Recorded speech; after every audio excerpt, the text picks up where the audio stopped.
ملتان عوام کا سمندر شاہ محمود قریشی کے کاغذات نامزدگی جمع کروانے الیکشن کمیشن کے آفس پہنچ گیا۔ ناظرین کرام، الیکشن کمیشن کی ہدایات کے مطابق ملک بھر میں آج کاغذات نامزدگی کا آخری روز تھا۔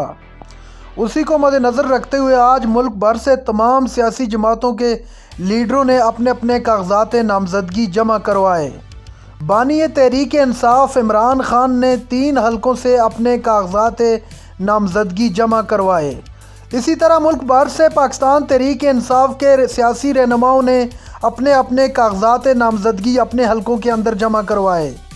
ناظرین کرام، کاغذات نامزدگی کے لیے تحریک انصاف نے ملک بھر میں ریلیاں نکالی اور جا کر اپنے کاغذات جمع کروائے۔ اسی طرح شاہ محمود قریشی نے اپنا حلقہ ملتان سے کاغذات نامزدگی جمع کروانے کا جیسے ہی اعلان کیا تو عوام کا سمندر امڈ آیا۔ ناظرین کرام، اس عوامی ریلے نے فلک شگاف نعرے لگائے اور عمران خان کی رہائی کے میں بھی نعرے لگائے گئے۔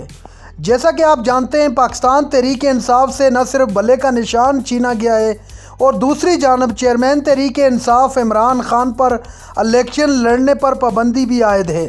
اس کے باوجود دیکھنے میں آیا ہے کہ تحریک انصاف کے ورکروں کے حوصلے بلند ہیں اور وہ اپنے لیڈر عمران خان کی رہائی کے لیے بڑھ چڑھ کر حصہ لے رہے ہیں۔ ناظرین کرام، دوسری جانب عثمان ڈار کی والدہ نے خواجہ آصف کے خلاف کاغذات نامزدگی جمع کروا دیے۔ اسی طرح صنم جاوید نے مریم نواز کے خلاف اپنے کاغذات نامزدگی جمع کروائے۔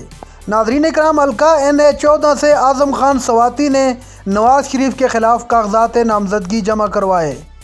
اسی طرح ملک بھر سے تحریک انصاف کے رہنماؤں نے اپنے اپنے کاغذات نامزدگی جمع کروائے۔ ناظرین کرام، یہ تھی آج کی ہماری ویڈیو۔ چینل پر جو نئے ہیں چینل کو سبسکرائب کر لیں۔